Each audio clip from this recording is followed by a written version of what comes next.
Bueno, muy buenos días a toda la membresía del Colegio de Contadores Públicos de Nicaragua, a todos los colegas que están deseosos de escuchar esta conferencia magistral que nos va a presentar el doctor Ricardo Guerrero Alvarado sobre los accidentes de trabajo y su gestión ante la seguridad social.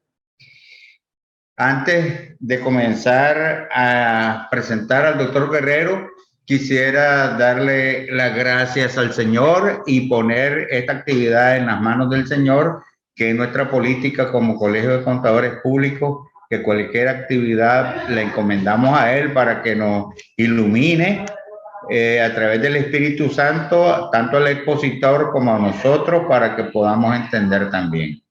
Entonces, una vez puesto en las manos del Señor el evento, vamos a decirle que el doctor Ricardo Guerrero Alvarado es abogado y notario público, es especialista en derecho administrativo, es especialista en contrataciones administrativas, especialista en contratos del sector energético, derecho del trabajo y la seguridad social. Pero ante todo es un especialista en seguridad social. Ahí ha elaborado inclusive un par de textos muy buenos, ya los estuve hojeando, no los he terminado, doctor, todavía, pero sí se mira que son tan relacionados con la materia, muy puntuales, muy explícitos, muy concretos, ¿verdad?, sobre el tema. Además, el doctor Guerrero entonces hizo estudios superiores de posgrado en contrato en la Universidad Politécnica de Nicaragua, hizo diplomado en Derecho Procesal Contencioso Administrativo en la Universidad Americana UAM, especialista en Derecho de Administración en el Instituto de Investigación y Estudios Jurídicos, posgrado en Contrataciones con el Sector Público en la Universidad Americana UAM.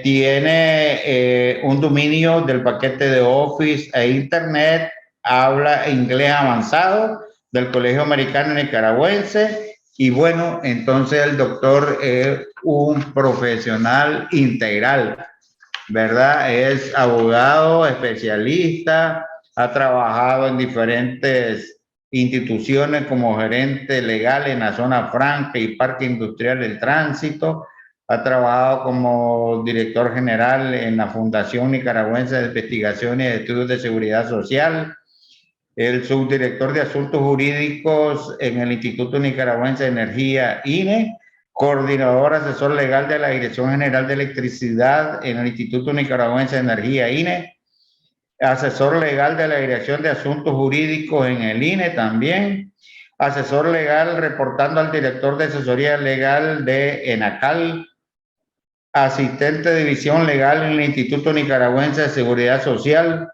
abogado de división legal del Instituto Nicaragüense de Seguridad Social, fue vicegerente de crédito de la Compañía Nacional de Productora de Cemento, S.A., asistente de dirección legal en la Compañía Productora de Cemento. ¿Ves? Como lo ven, es un profesional, como decía yo, integral en el tema jurídico y en particular hoy en este momento tengo entendido que se dedica a la parte de consultoría en asuntos de seguridad social.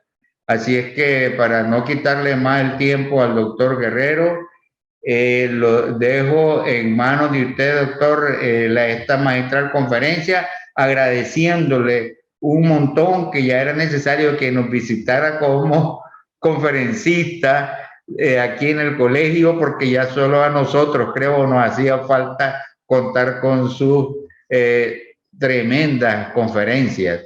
Así que lo dejo con al auditorio. Tenemos aproximadamente 160 colegas que están conectados y se están conectando más. El tema llama mucho la atención y así que lo dejo yo con uno de los mejores en este tema. Adelante, doctor Ricardo Guerrero. Okay. Muchas gracias, don Federico, por la introducción y por la oportunidad que me da el colegio de poder brindar esta primera capacitación en temas de seguridad social. Y pues, como bien decía usted, pues esta no va a ser la última, sino que vamos a seguir cosechando más éxitos junto con el colegio, ¿verdad? Para que la gente continúe conociendo estos importantes temas y, como decía usted, pues a las personas siempre les interesa porque uno tiene que estar actualizado y en el derecho los cambios son todos los días. Entonces, especialmente nosotros los abogados tenemos que estar actualizados en estos temas de seguridad social. Entonces, para dar inicio a la conferencia, como decía don Federico, pues tenemos un buen grupo, 168 personas están conectadas ahorita, ¿verdad? Me imagino que en unos minutos se van a conectar más personas. Entonces, vamos a dar inicio a la presentación. Quiero agradecerle a las personas que están conectadas su interés por conocer este tema. Van a ver que les va a gustar mucho por la dinámica que yo siempre planteo en estas conferencias, ya que, como pues decía don Federico, yo tengo 18 años de ser docente en temas de seguridad social a nivel de posgrado y de maestría. Para que avancemos en esta presentación, yo les voy a pedir a ustedes que las preguntas y las respuestas las dejemos al final de la presentación para que así tengamos un periodo de preguntas y respuestas para que podamos avanzar en este tema. Entonces, pues sin mayor preámbulo, vamos a dar inicio, ¿verdad?, a la presentación que se llama Accidentes de Trabajo y su gestión ante la seguridad social.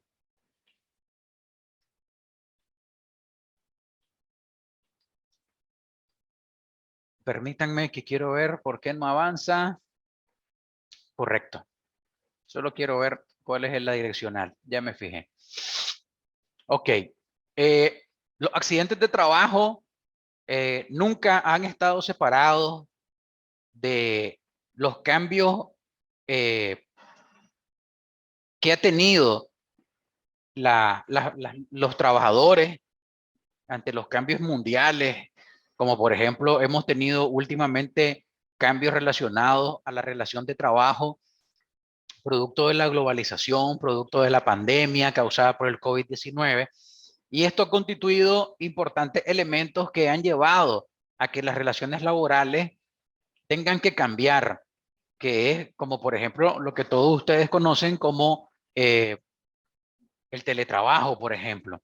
Esto nunca lo podemos desligar de lo que es la seguridad social, porque al haber cambios sustanciales en las relaciones laborales, como es el teletrabajo, también hacen cambios sustanciales en lo que es los cambios a la seguridad social.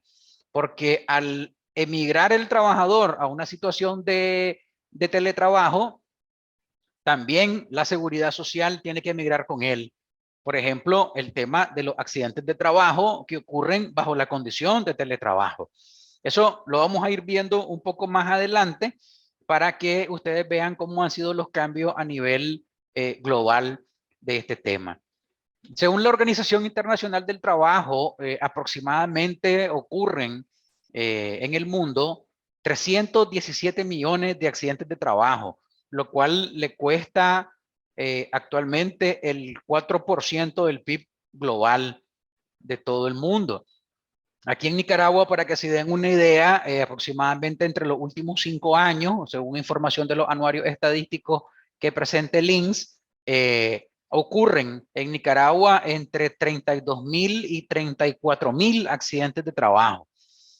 Ustedes pueden visitar los anuarios estadísticos que están publicados hasta el año 2020 en el INS y entonces ahí podrán ver, por ejemplo, cuáles son los actos que se conocen como actos inseguros, que su clasificación está también en la ley 618, ley de higiene y seguridad ocupacional, donde se establece cuáles son los actos inseguros que realizan los trabajadores y que por eso provocan accidentes. Es muy importante, nosotros los abogados, pues siempre debemos de arrancar por la matriz que regulan los derechos de los trabajadores.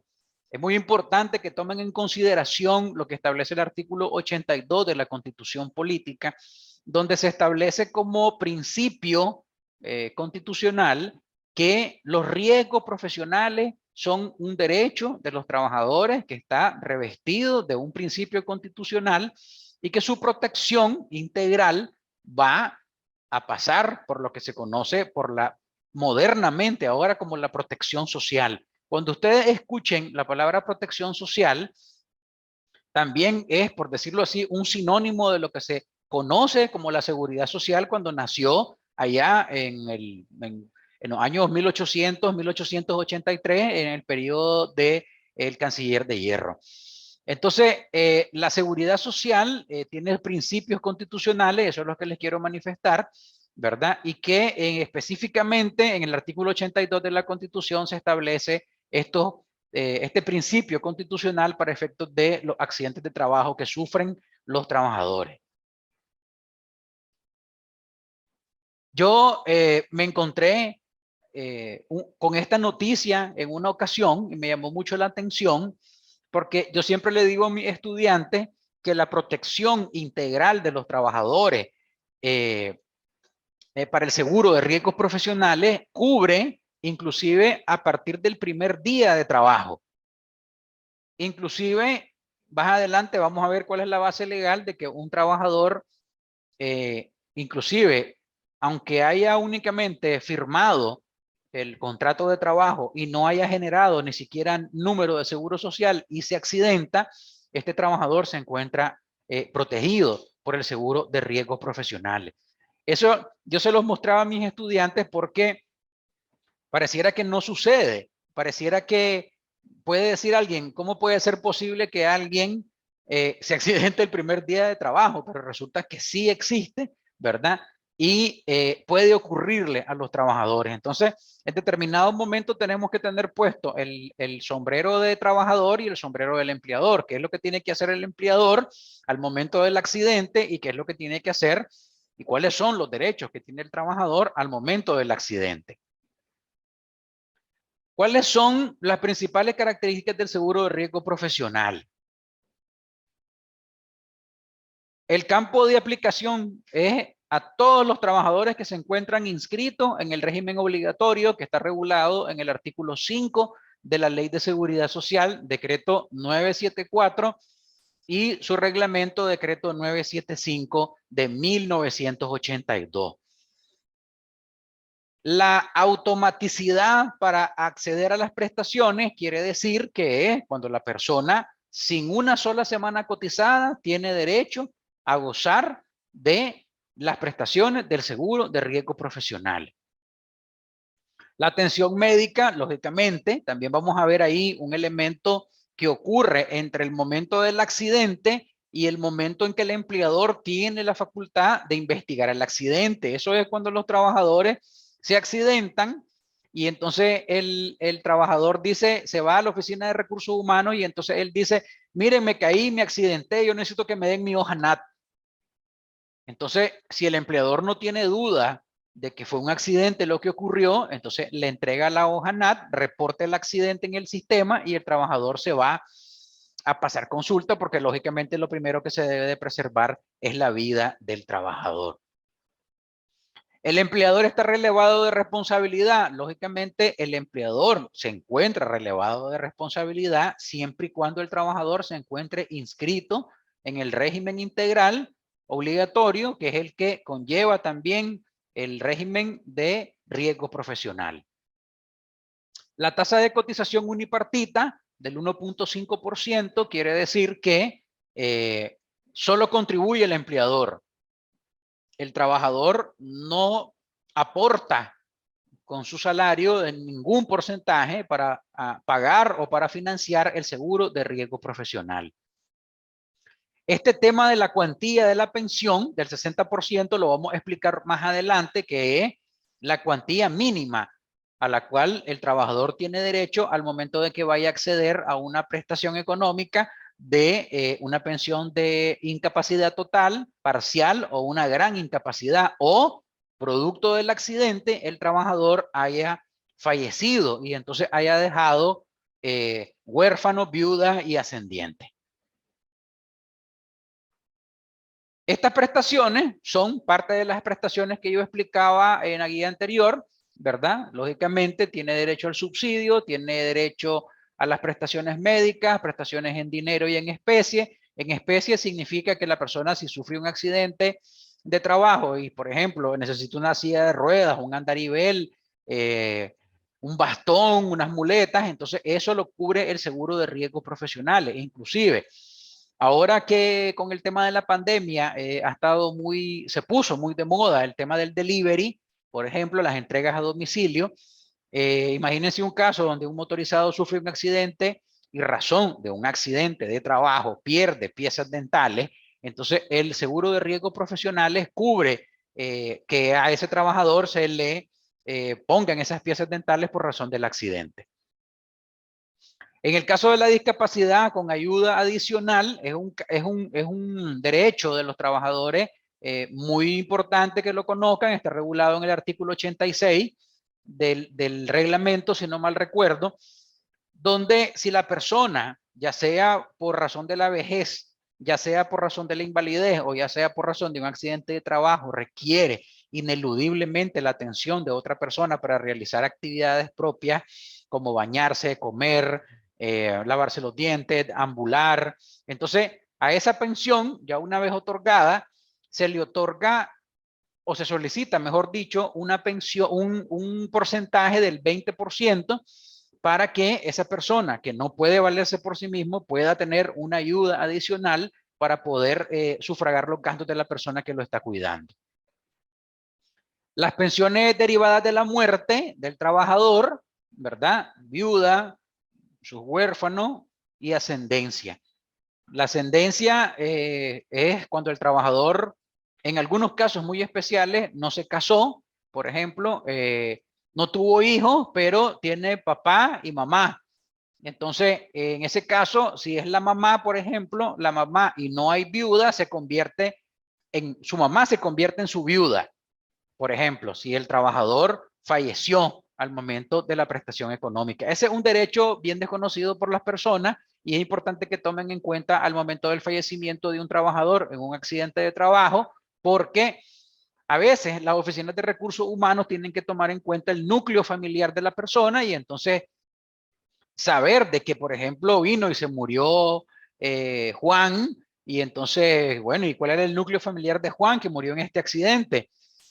Bueno, él solo tenía a su mamá, por ejemplo. Entonces, ahí es donde yo insisto siempre que las oficinas de recursos humanos deben de darle seguimiento a estos casos y entonces ir de la mamá de Juan y decirle, mire señora, usted bajo determinados requisitos tiene derecho a una pensión por parte del Seguro Social por razón del accidente de su hijo. Aquí vamos a ver un poco de lo que son las enfermedades profesionales, ¿verdad? Vamos a ver su concepto, ¿verdad? Ahí vayan anotando sus preguntas para que después al final las vayamos evacuando, pero quiero comentarles que en el caso de las enfermedades profesionales son bastante diferentes a lo que son los accidentes de trabajo, por ejemplo, por el tema de la inmediatez. El accidente de trabajo es algo que ocurre de manera inmediata en los momentos en que el trabajador está a disposición del empleador. La enfermedad profesional es algo que se investiga, que pasa por un procedimiento que también aquí lo vamos a ver, ¿verdad? Pero también puede causar una incapacidad del trabajador por razón de la actividad que está realizando, le puede generar una enfermedad profesional.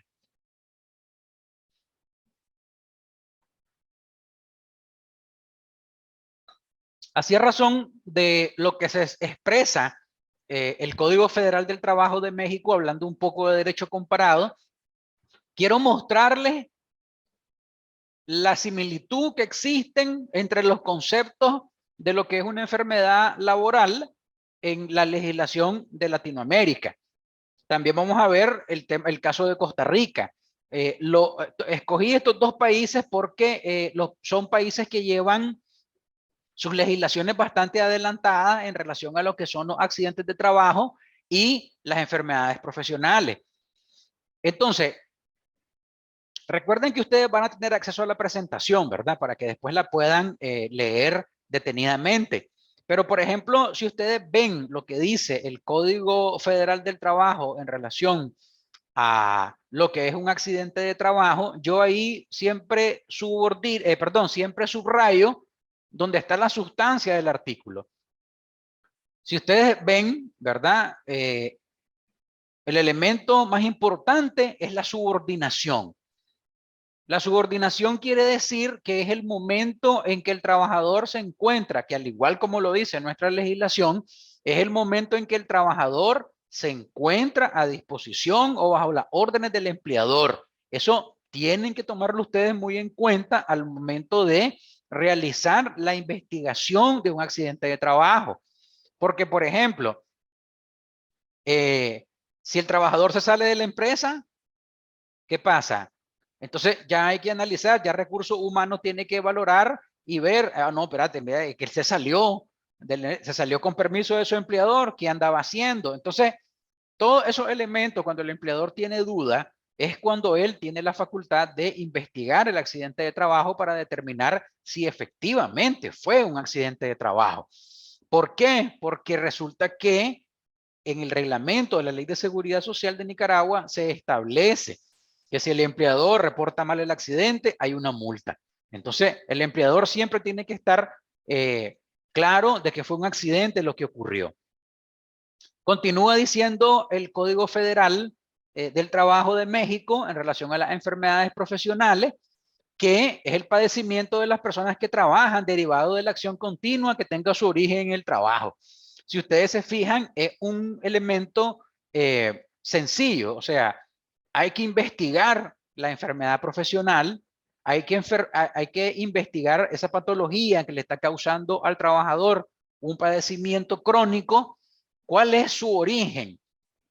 Y entonces el médico tratante debe de estar ojo al Cristo, como dicen, en relación a que si el trabajador tiene una patología X por razón de una enfermedad común o es una enfermedad o una patología por razón del entorno en el trabajo en que se encuentra. Entonces, si los trabajadores sienten o el empleador siente que el trabajador se está enfermando mucho por razón de que tiene una patología X, entonces también el empleador tiene que estar vigilando específicamente la Oficina de Higiene y Seguridad Ocupacional por qué ese trabajador está yendo a pasar consulta por la misma patología. Tienen que ver el entorno en que se encuentran. Yo, por ejemplo, en una entrevista que me hacían en una ocasión relacionada a el entorno en que se encuentran los trabajadores, ponía el ejemplo, que tal vez alguno de ustedes lo puede haber tenido presente en algún momento, un trabajador que se enfermaba de sinusitis alérgica porque estaba en una oficina cerrada donde había una alfombra que tenía 20 años de estar instalada y cada vez que la lavaban lo que ocurría era que había un charco de lodo. Entonces, eso lo investigó el médico tratante, lo investigaron junto con una oficina que está en el Ministerio del Trabajo y determinaron que la sinusitis que producía el trabajador era producto de la alfombra. Entonces, mandaron al empleador a que retirara la alfombra para que el trabajador pudiera estar más cómodo y así poder tratar esa sinusitis de una mejor manera. Aquí vamos a ver rápidamente, ¿verdad? Lo que expresa la legislación de Costa Rica en relación al concepto de accidentes de trabajo. Aquí sí está un poquito, un poco más, vamos a mover esto un poquito. Aquí hay unos elementos que ustedes tienen que tomar en cuenta al momento que analicemos el concepto de accidente de trabajo que señala la legislación nicaragüense y nunca pierdan de vista que la legislación es de 1982. Lo más reciente es el concepto que está en el Código del Trabajo de 1996. Aún así es una legislación obsoleta. Por eso es que a mí me gusta presentar un poco de derecho comparado para que ustedes vean cuáles son los elementos que se ven en otras legislaciones para que ustedes hagan su comparación con la legislación nuestra. ¿Cuáles son los elementos que toma el Código del Trabajo de Costa Rica para la determinación del accidente de trabajo? Si ustedes pueden ver aquí, con el cursor, voy a señalar, el trayecto usual del domicilio del trabajador hacia el trabajo y viceversa. Que no se haya interrumpido o variado ese trayecto. Eso es cuando el trabajador sale de su casa y el código, perdón, y la ley de seguridad social en Nicaragua dice que es el trayecto habitual de su casa al trabajo y del trabajo a su casa y que no se desvíe. Entonces, si ustedes se fijan en la legislación costarricense, es algo parecido. Es algo parecido a lo que ocurre también con nosotros.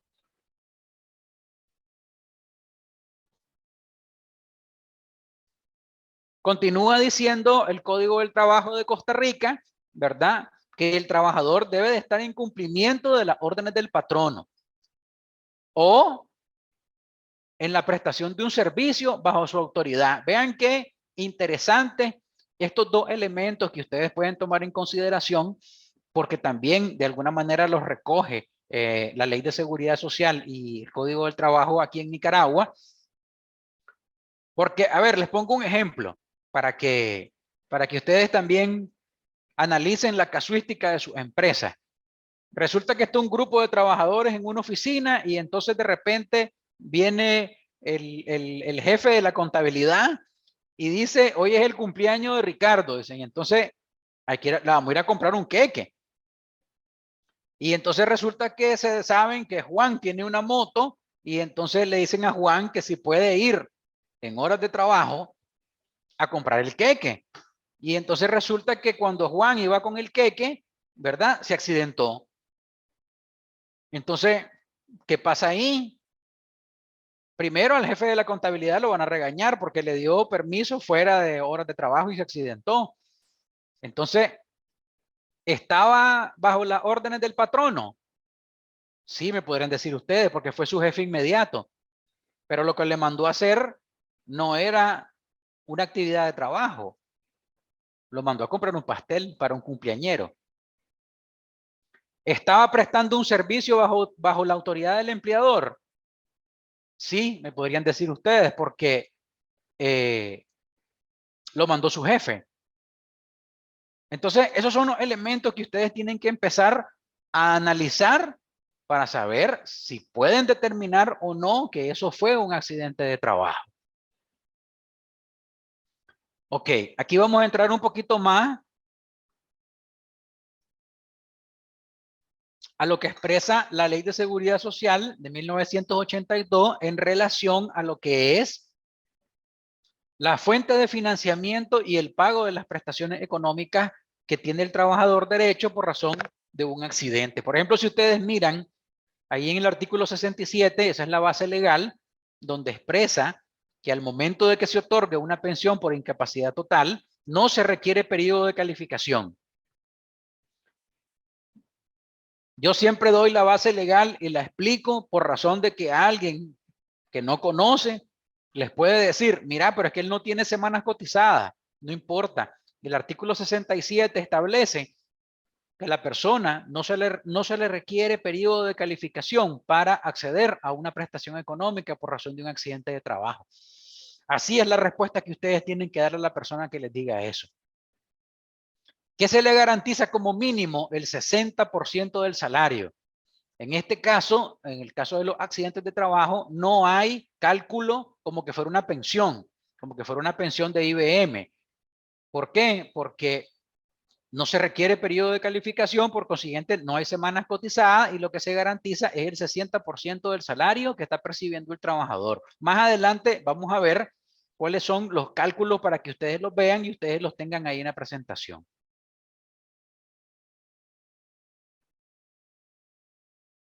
¿Qué pasa cuando el trabajador falleció? Imagínense un caso de un trabajador que es vigilante, por ejemplo. Él está cuidando el objetivo, está en su puesto de trabajo, llegan unos asaltantes y lo mataron.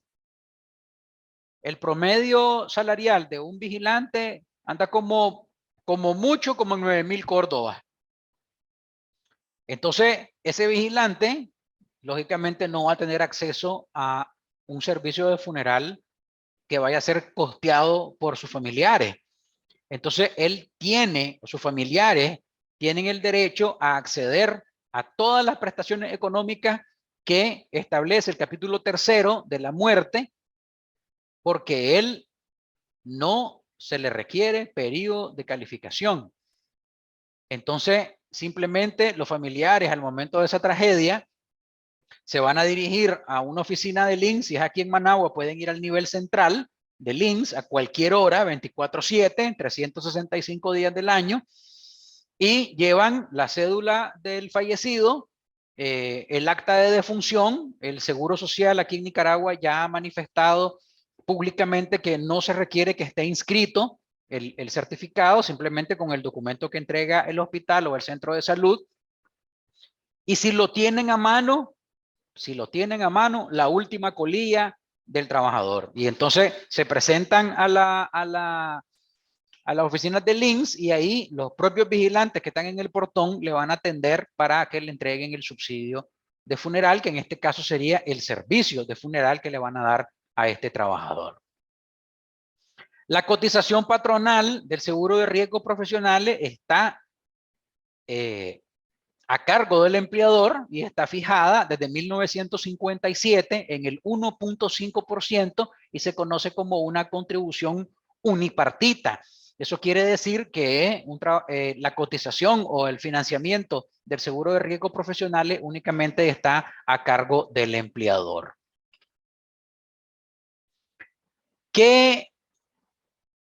¿Cuál es la diferencia de los subsidios con el riesgo profesional en relación a los subsidios por enfermedad común? Ustedes tienen que tomar en cuenta dos artículos para que los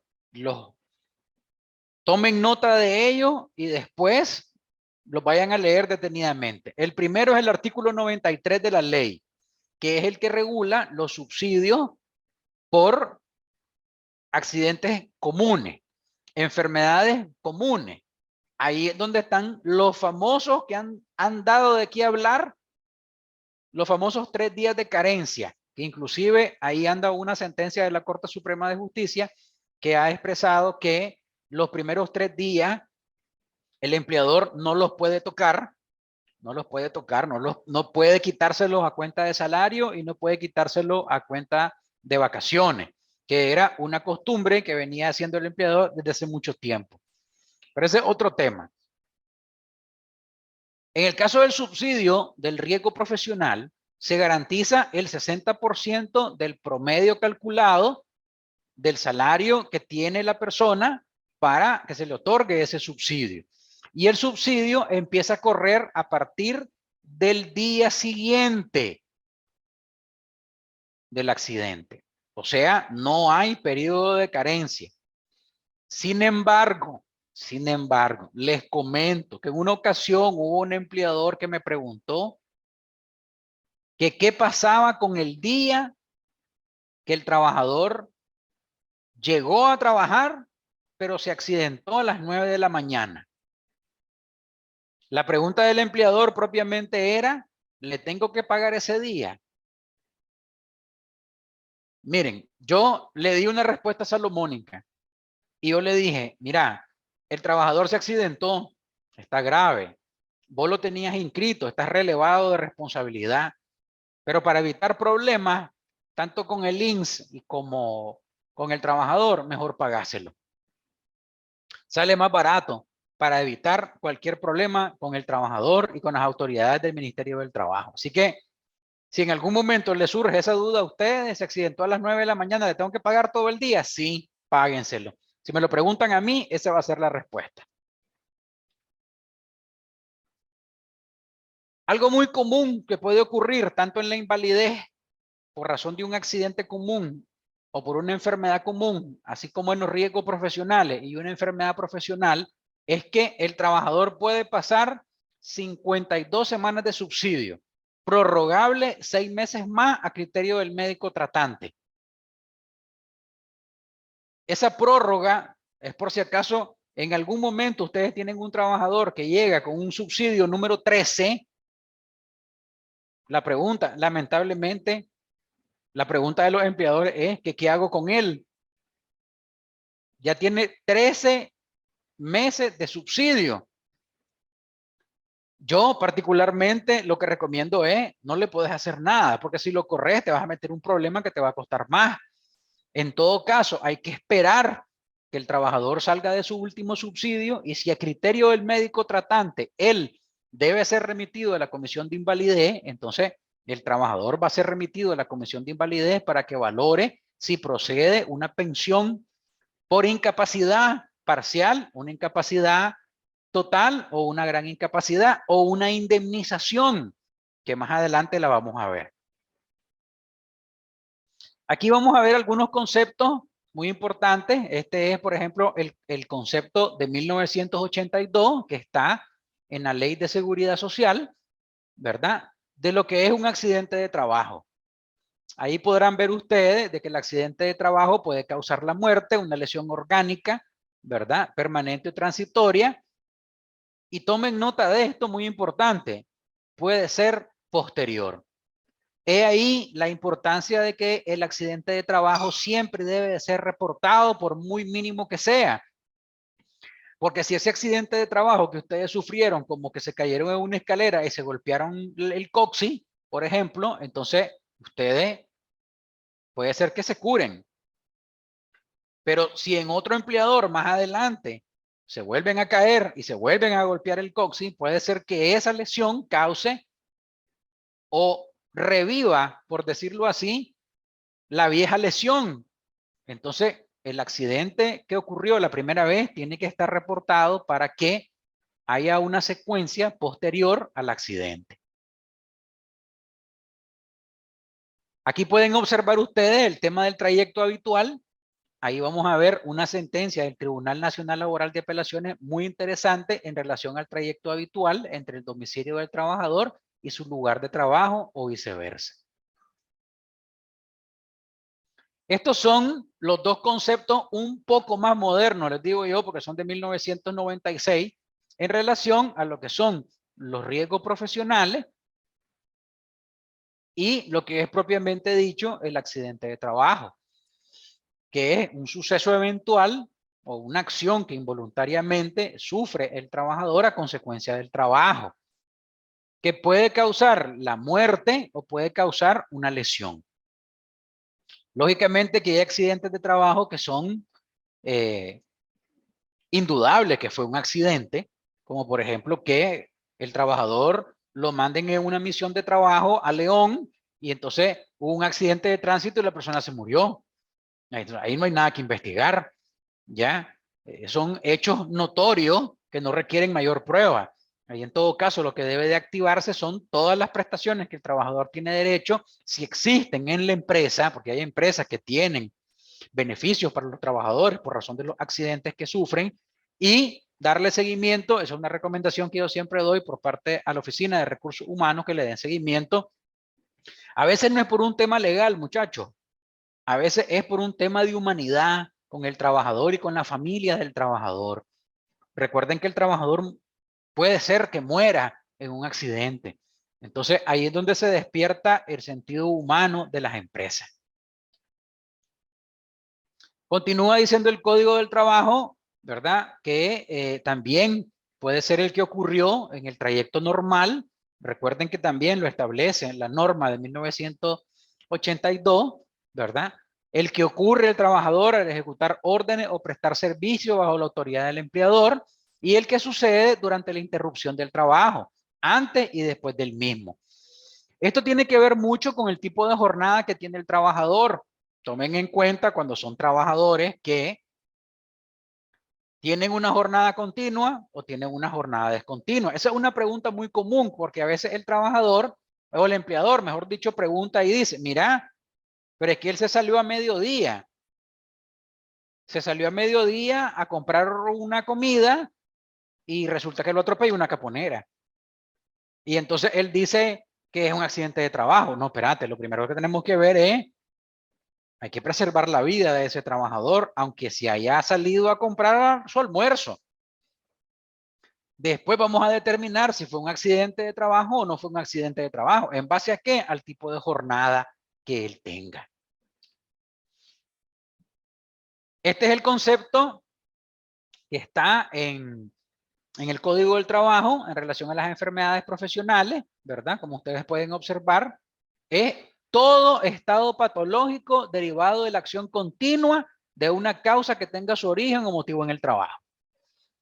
Por eso, tal vez ustedes en algún momento van a escuchar decir a Linz que dice que tiene un listado de enfermedades profesionales abierto.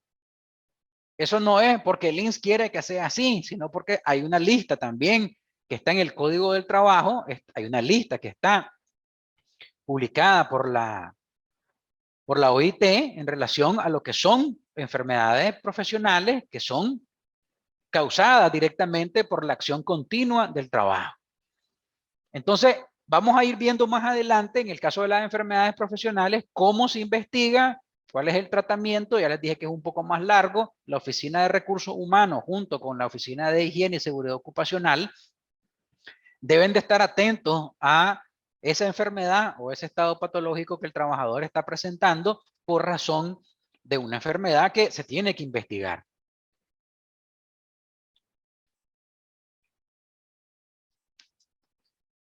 Ese concepto también es el que está en el Código del Trabajo, ¿verdad? Si ustedes se fijan, básicamente es bastante parecido a lo que tenemos en la Ley de Seguridad Social, y que es toda lesión, enfermedad, perturbación funcional física o psíquica permanente o transitoria que sufre el trabajador por razón de un accidente de trabajo o una enfermedad profesional.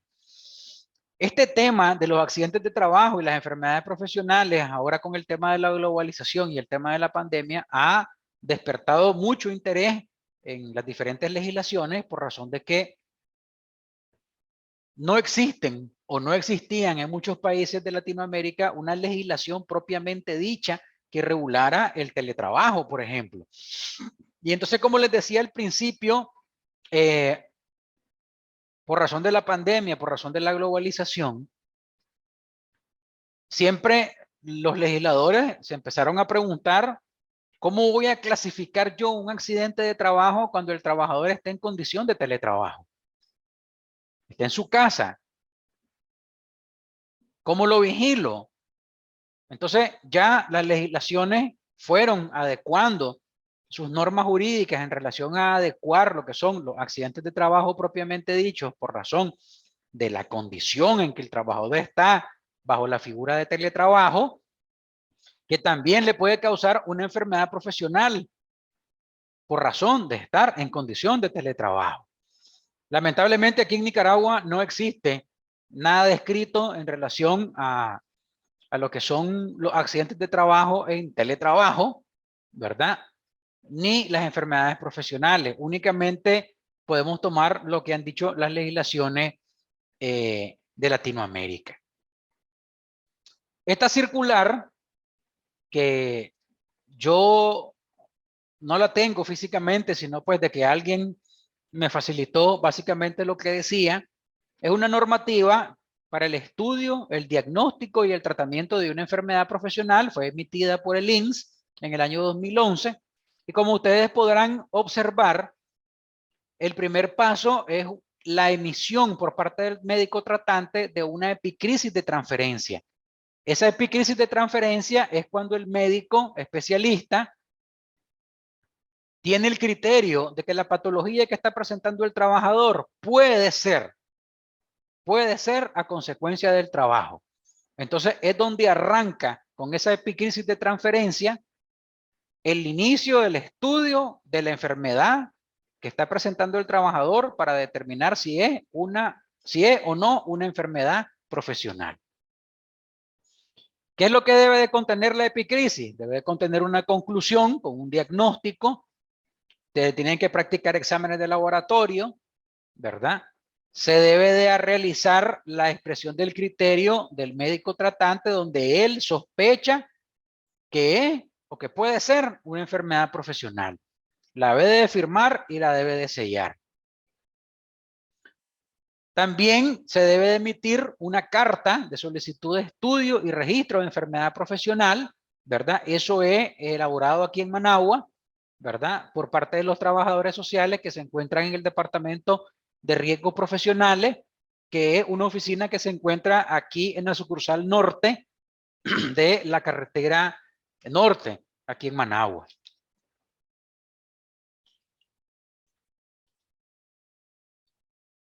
¿Quiénes entran también al proceso de investigación? Entra el médico laboral. El médico laboral es el que concluye que si la enfermedad o la patología que está presentando el trabajador se deriva de, o es consecuencia, mejor dicho, de el trabajo, el entorno.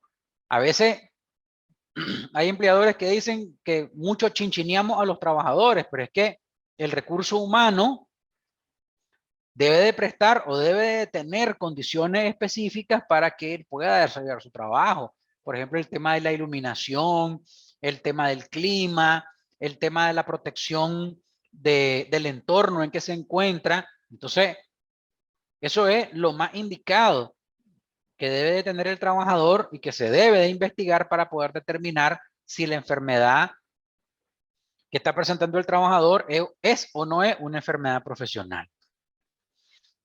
Esta normativa expresa, ¿verdad?, que la enfermedad, mientras no sea conclusivo que la patología que está presentando el trabajador es una enfermedad profesional, esta va a ser tratada como una enfermedad común. Eso se los menciono porque de repente el trabajador puede decir, no, mira, es que yo tengo una enfermedad profesional. No, espérate, le tiene que decir el empleador. Todavía a mí como empleador no me han notificado la conclusión del estudio de tu enfermedad profesional. Por consiguiente, vos tenés derecho a que te sigan tratando como enfermedad común. ¿Se puede generar un subsidio? Sí, perfectamente se puede generar un subsidio y el empleador, en esos casos, yo siempre recomiendo que no haga nada. Puede investigar el subsidio. Puede presentar una solicitud de investigación de subsidio. ¿Por qué? Les pongo un ejemplo sencillo. Viene un trabajador y dice que se cayó y entonces se golpeó la columna. Llega con un subsidio de 30 días, por decirlo así, donde el empleador se lo recibe y dice, bueno, se golpeó la columna, pues. Pero resulta que el empleador se entera por X o Y razón que el trabajador va todos los días a jugar basquetbol a Luis Alfonso Velázquez. Entonces, el empleador dice, oye, pero si este hombre estaba enfermo de la columna, ¿cómo puede ser posible que esté jugando basquetbol? Entonces, con eso no les quiero decir que es que el subsidio es falso, no, sino que el trabajador está haciendo mal uso del subsidio. Entonces, eso puede ser investigado. Se lo digo porque ese caso del trabajador que estaba jugando basquetbol me lo plantearon a mí. Fue alguien que lo vio con un golpe en la columna, estaba jugando basquetbol, eso no puede ocurrir. Aquí vamos a ver esta sentencia del Tribunal Nacional Laboral de Apelaciones en relación al accidente de trayecto. Es muy interesante, tomen nota ahí del número, ¿verdad? Yo la tengo, yo se las puedo compartir para que la lean todas. Aquí solo tenemos un extracto de la sentencia.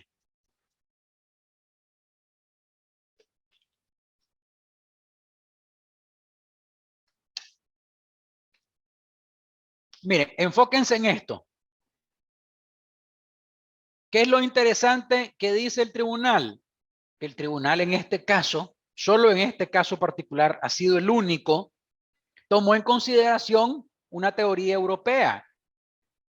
La teoría europea establece que el accidente de trayecto se clasifica o arranca, mejor dicho, o puede ocurrir desde el momento en que nosotros abrimos los ojos y nos despertamos para iniciar todas las actividades que nosotros hacemos para poder ir a trabajar.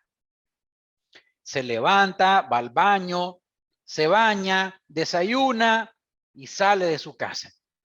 Entonces, la sentencia, ¿qué es lo que dijo? Que el accidente de trabajo también puede ocurrir dentro de la casa. O sea, se levantó para ir a trabajar y se resbaló en el baño y se fracturó el codo. ¿Es un accidente de trayecto? Según la sentencia del tribunal, sí, es un accidente de trayecto. Así que mucho ojo con eso, ¿verdad? La clasificación que hace el tribunal en este caso es muy particular. Que yo conozca particularmente solo existe esta sentencia, ¿verdad? Pero es una teoría europea que el tribunal hizo propia en esta sentencia. Aquí hay otra sentencia un poco más reciente de un accidente de trayecto y es muy interesante porque se las resumo. Venía un trabajador de su casa en una moto y él se desvió. Pero ojo a qué se desvió. Ojo a qué se desvió. Él se desvió a un cajero automático a sacar dinero. Y en ese trayecto se accidentó. Entonces, en primera instancia, el INS le dijo que no. Le dice, vos no tenés derecho porque te desviaste. ¿Ya? Entonces vino él, accedió a los recursos administrativos y se fue a la instancia judicial. Y la instancia judicial le dio la razón. Vamos a ver los elementos que tomó en cuenta el tribunal. ¿Cuál es la primera? Que el trabajador recibía su pago vía electrónica, o sea, se le depositaba en una cuenta. Para poder tener acceso a su salario, él tenía que ir a un cajero automático. ¿Cuál era la finalidad del viaje? Dice el tribunal.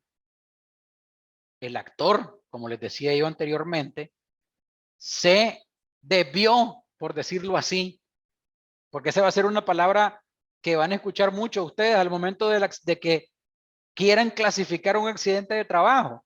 No, mira, es que vos te desviaste.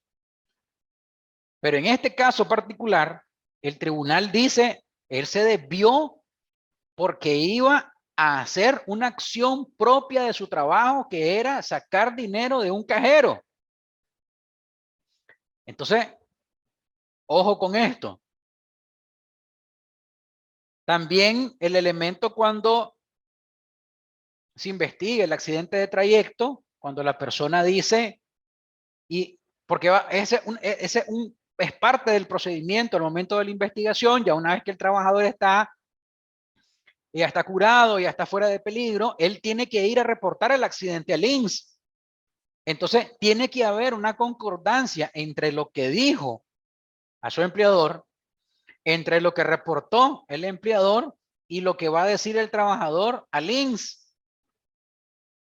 Entonces, la persona que lo va a atender en los riesgos profesionales al momento de que vaya a reportar el accidente, le va a preguntar, ¿y qué andabas haciendo? ¿Y quién te mandó? Entonces, en esos casos tenemos que tener mucho ojo, porque entonces, sí, mire, lo que pasa es que yo salgo del trabajo, yo salgo de mi casa, perdón, y llevé a mi esposa a su trabajo porque el carro se le descompuso. Entonces le va a decir la persona, ¿ese era tu trayecto habitual? No, entonces ya lo perdió. Hay que tener mucho cuidado en cómo se va a reportar el accidente, porque ese pensamiento que tiene la institución de que se desvió del trayecto habitual es donde se pierden los casos. Continúa diciendo el tribunal, la ruta de desplazamiento utilizada fue la misma que utilizaba diariamente para llegar a su centro de trabajo. O sea, el cajero donde él se desvió estaba en su ruta. Todos los días él pasaba por el cajero. Entonces, eso fue un elemento que le ayudó al trabajador y que el tribunal tomó como un criterio propio de que ese trayecto era el trayecto habitual que usaba el trabajador para ir a su centro de trabajo. ¿Se desvió? Sí se desvió, dice el tribunal, pero se desvió a hacer una acción propia de su trabajo, que era sacar dinero del cajero automático. Aquí vamos a ir viendo ya rápidamente las prestaciones económicas para que ustedes puedan ver cómo accede la persona, ¿verdad? Esta resolución no está en la Ley de Seguridad Social ni su reglamento, yo se las puedo compartir también. Se llama normativa para el trámite y otorgamiento de las pensiones. Esto es cuando ya la persona sufrió el accidente, quedó con una incapacidad y entonces la persona va a tener que acceder a una pensión o a una indemnización. Tienen que tomar mucho ojo en esto. Estos porcentajes que están aquí no están ni en la ley ni en el reglamento, están aquí, en esta resolución. Cuando el trabajador sufre una incapacidad que va del 1 al 19%, el trabajador recibe una indemnización equivalente a 60 meses de la pensión que él tenía derecho si hubiese sido una incapacidad total. Su base legal es el artículo 79, ¿verdad? Ya vamos a ver cómo se calcula, siempre y cuando la incapacidad sea inferior al 20%.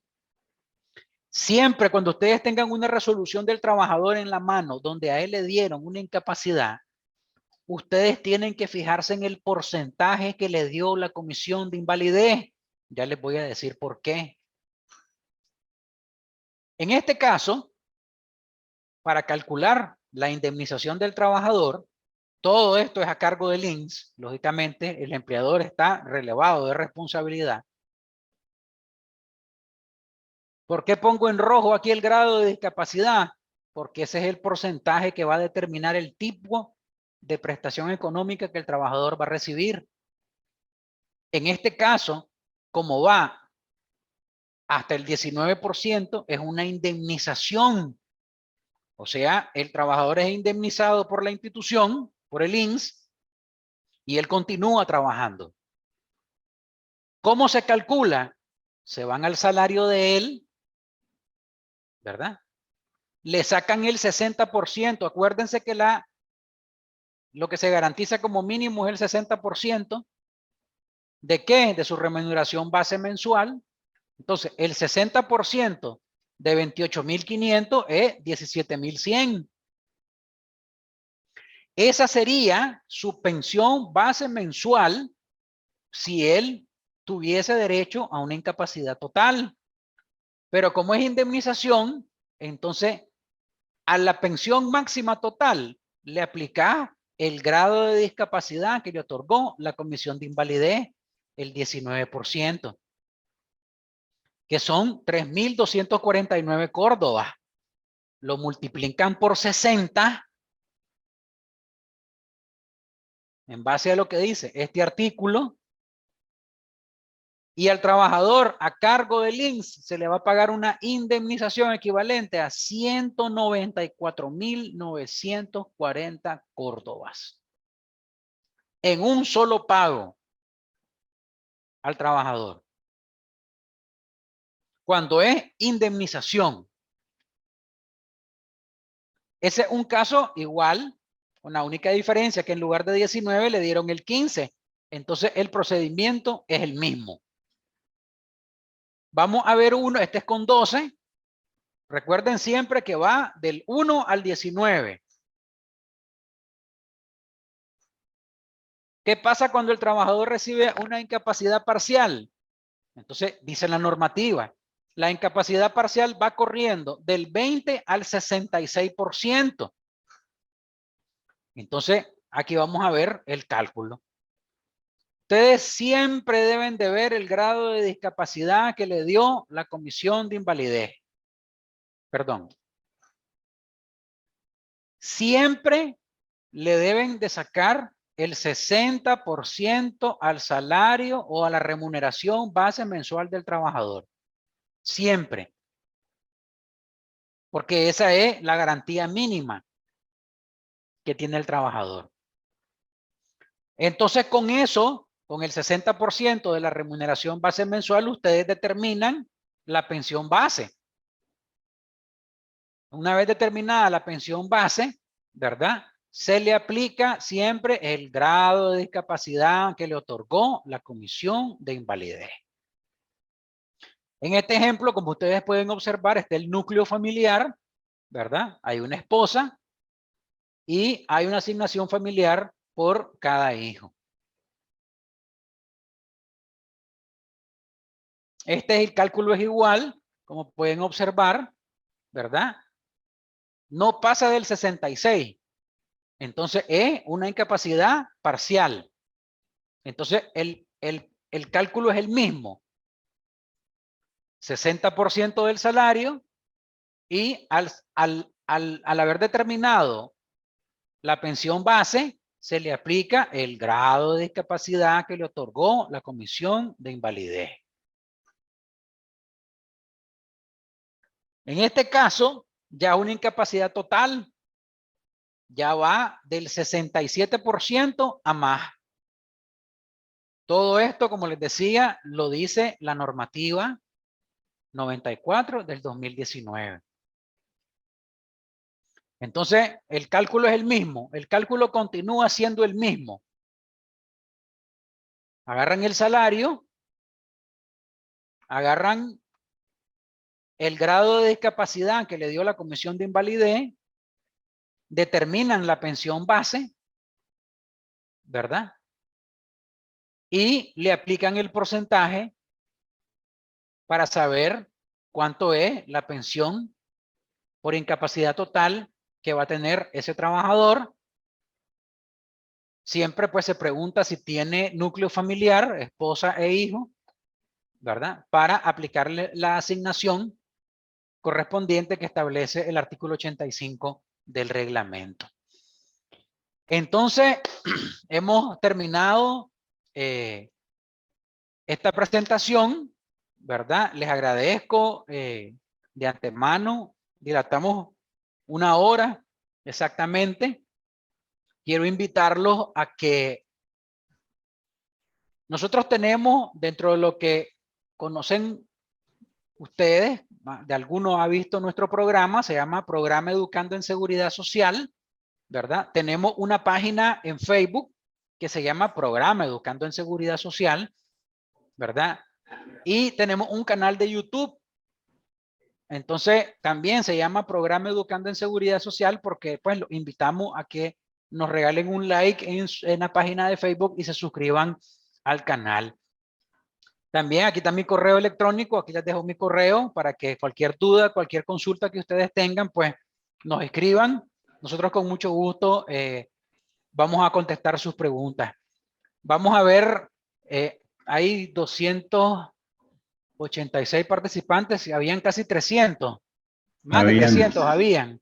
Más de 300, sí. Sí, pero algunos se han desconectado. Vamos a ver aquí las preguntas y las respuestas. Dice, vamos a ver la primera. Soy Arlene Betanco. Dice, si un trabajador sale a almorzar entre las 2 y la 1 y tiene un accidente laboral, bueno, interesante la pregunta. Eso es lo que les decía yo en relación a cuando el trabajador tiene una jornada continua o tiene una jornada descontinua. Eso es lo primero que tiene que ver el empleador. Porque si ese trabajador se accidentó en su hora de almuerzo, presumo que él tenía una jornada descontinua, o sea que él tenía derecho a salir. Si él tenía derecho a salir de la empresa porque su jornada era descontinua y se accidenta, no es accidente de trabajo. Dice Arlene Betanco, ¿tiene derecho a pagar subsidio al trabajador? Sí, claro, tiene derecho, pero va a ser un subsidio común en base al artículo 93.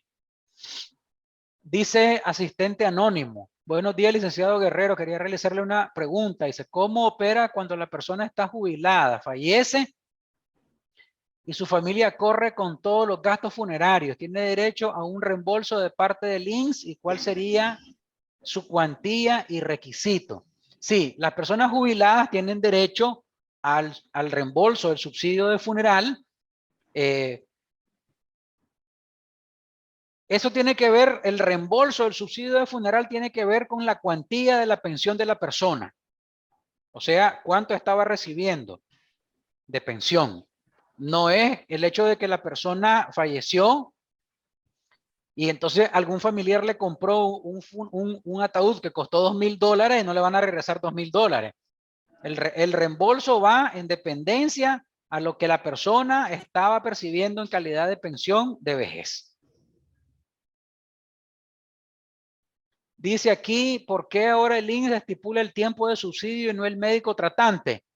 Bueno, hasta donde yo tengo entendido, la única persona que puede determinar el subsidio es el médico tratante. El INSS no tiene vela en ese entierro. ¿Nos puede compartir las sentencias del accidente de tránsito? Claro que sí, con mucho gusto. Yo se las voy a hacer llegar al colegio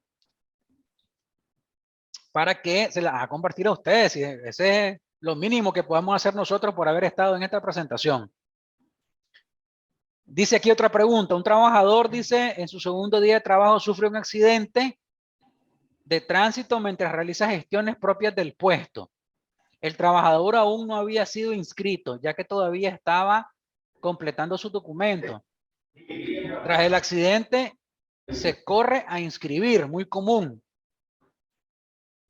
Si se reporta la NAT después de la inscripción, el trabajador tiene cobertura. Claro que tiene cobertura. Recuerden que uno de los principios del seguro de riesgo profesionales es la automaticidad. El INSS le puede decir a esa persona, ¿y por qué no lo habías inscrito? Entonces ustedes le pueden contestar, ¿qué es lo que dice la ley? Yo tengo 3 días para inscribirlo, según lo que dice el reglamento. Pero vos tenés acceso al CIES, lo podías haber inscrito de manera inmediata. Miren, ahí yo no voy a entrar en controversia. Simplemente ustedes pueden decir, para salvarse, que ustedes tienen, conforme a la ley, 3 días para inscribirlo. Él estaba protegido desde el momento en que firmó contrato con ustedes. Es una práctica muy común. La verdad es que no se recomienda que la hagan. Si ustedes tienen acceso al sistema, inscríbanlo de manera inmediata para evitarse esos problemas. Y aquí una última pregunta dice, si su salario se lo pagan el viernes y él retira su salario hasta el sábado, y si accidenta, dice, es riesgo profesional. Si él trabajaba el sábado, sí, es un accidente de trabajo, de trayecto, según el criterio del tribunal. Pero si él no trabaja el sábado, le pagaron el viernes y va hasta el sábado a retirar el salario, eso no es un accidente de trabajo, eso es un accidente común. ¿Por qué? Porque no está bajo la subordinación del empleador, así de sencillo. Siempre y cuando no trabaje los sábados, ojo. Bueno, y esas serían todas las preguntas, mi estimado don Federico. Ahí hay en el espacio del chat, algunos otros colegas estaban haciendo otras preguntas. Si usted le voy a dar una leidita. Pero antes que todo queríamos saludar a la colega Mercedes Cabrera, quien le manda saludos desde Paraguay. Está ella recibiendo con todo beneplácito, dice, esta conferencia. Desde Paraguay. Muchas gracias. Desde Paraguay, qué interesante. Mercedes Cabrera. Dice, por ejemplo, hay otras preguntas por aquí que, como les decía, que he tomado nota. Dice, el número de sentencia de la Corte sobre los 3 días de carencia, si la va a facilitar. Sí, claro. Yo se les voy a hacer llegar a Claudio por correo. Ok. Ya la contestó otra pregunta que hay aquí, que cuando el trabajador sale a almorzar y se accidenta, ya la contestó. Aquí hay una subgénero para los varones, dice, si un asegurado es casado, pero está separado y hoy convive con una otra persona, ¿quién es el beneficiario? Bueno, ¿con la que convive actualmente o la esposa con la que está legalmente casada? Miren, ahí hay una discusión, don Federico, que yo desde ahorita le planteo que deberíamos de hacer solo una conferencia del tema del acceso a las pensiones de viudez por parte del hombre y de la mujer. ¿Sabe por qué? Ajá. Porque en el concepto, y contestando la pregunta, en la Ley de Seguridad Social hay un concepto que fue derogado tácitamente por el Código de la Familia en relación a los convivientes. Porque las personas que están unidas en matrimonio, pero están separadas de cuerpo, que es un concepto que civilmente ya no existe, pero está en el reglamento de 1982, hay tratadistas que dicen que está derogado, pero la institución todavía en algunos casos lo usa, en otros casos no lo usa. Para contestar la pregunta, el Código de la Familia dice que la persona que está conviviendo bajo el mismo techo con la misma persona de manera singular, notoria y estable por 2 años es el conviviente. Entonces, esa es la persona que bajo esos requisitos accedería a la pensión de viudez si el trabajador fallece. Pero ojo, dice la ley el reglamento de la Ley de Seguridad Social, esa persona que está bajo esa condición era casado, pero no se divorciaron, pero hay una dependencia económica con la esposa, entonces va a crear un problema. ¿Ya? Entonces, si ocurre ese escenario, es muy probable que si se determina la convivencia económica con la esposa, con la primera esposa, y la otra compañera no recoge los requisitos que acabo de señalar que están en el Código de la Familia, es muy probable que la institución le dé la pensión a la esposa. Es muy probable. Es muy probable, sí. Es un tema bien interesante porque hay una configuración de leyes, unas que están derogadas, otras que no están derogadas, unas más modernas, y entonces... Ok, perfecto. Hay otra pregunta, doctor, en Dígame. relación en caso de subsidio, si el empleador está obligado a pagar el 40% del salario al trabajador. Miren, yo siempre digo, y le digo a mis estudiantes, que eso del 40% nunca estuvo escrito en la ley. Nunca se escribió en el artículo 93 de la Ley de Seguridad Social de 1982. ¿Por qué? Porque resulta que el subsidio económico es una prestación económica de corto plazo a cargo de la institución por un porcentaje que equivale al 60% porque el trabajador se encuentra incapacitado. Correcto. Una vez que transcurrió el tiempo, por razón de la costumbre, apareció el pago del 40%.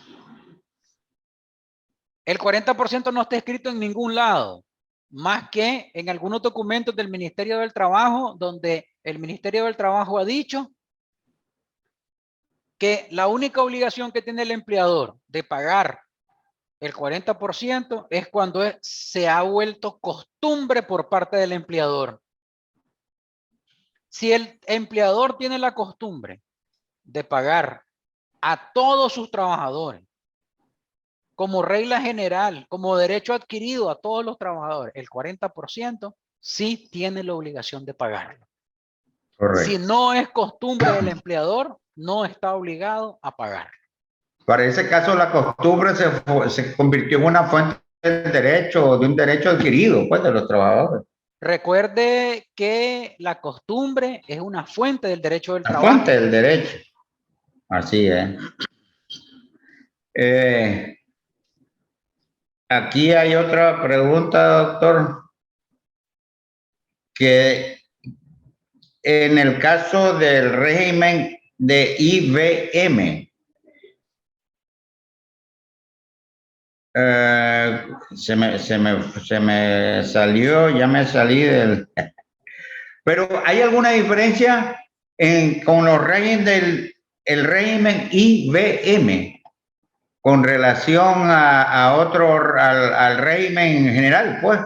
Sí, a ver, el régimen integral es el que cubre invalidez, vejez, muerte, enfermedad, maternidad y riesgos profesionales.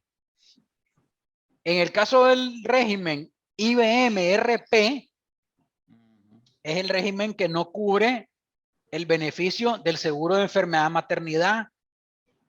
¿Por qué no lo cubre? Porque el régimen IBM-RP solo está presente en aquellos lugares del país donde no hay infraestructura hospitalaria. O sea, no podés darle atención médica al trabajador. Por ejemplo, una finca cafetalera que esté en la montaña. Ahí no hay ni centro de salud. Entonces, vos no podés inscribir al trabajador en el régimen integral IBM-RP, enfermedad maternidad, que el trabajador aporte el 225 de enfermedad maternidad cuando no tenés infraestructura hospitalaria para darle. Esa es la diferencia. Ya, correcto, doctor. Y aquí tal vez ya la última. Dice, si el trabajador tiene completas sus cotizaciones y no está cotizando actualmente, ¿tiene o no derecho a gastos funerales si fallece?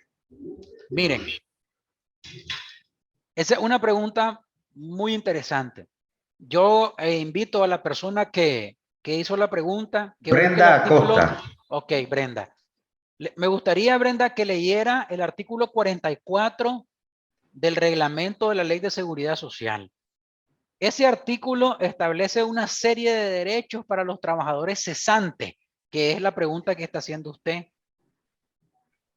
Si una persona dejó 150 semanas en los últimos 6 años o dejó 250 semanas en toda su vida laboral, sí tiene derecho. Pero ojo. En el año 2013 hubo una reforma que cambió ese artículo. Entonces, a mi criterio, la persona tendría derecho a reclamar el subsidio de funeral si falleció del 2013 para adelante. Porque ya tuvimos un caso donde una persona reclamó con más de 250 semanas, reclamó ese derecho después del 2013 y le dijeron que no tenía derecho. ¿Por qué? Porque las reglas del juego cambiaron. Entonces, a mi criterio, si la persona falleció del 2013 para adelante y dejó 250 semanas, sí tiene derecho a reclamar el subsidio. Ok. Perfecto, interesante, doctor. Todas las felicitaciones que está recibiendo aquí en el chat son innumerables. Felicitaciones, excelente su ponencia. Lo reclaman, profesor, para otra oportunidad. Así es que vamos a tener esa oportunidad, ¿verdad, doctor? Pero como le digo, espero que no sea la última, ¿verdad? Entonces, agradeciéndole, se conectaron un poco más de 300 personas sí, así en miré. Zoom y podríamos ver cuántas fueron las que se conectaron en Facebook Live también, que por ahí también le hice unas preguntas. Maestro, entonces, doctor, muy agradecido, muchas gracias. Esperamos entonces para la próxima. Sí, claro que sí, don Federico. Muchas gracias por esta oportunidad. Bueno.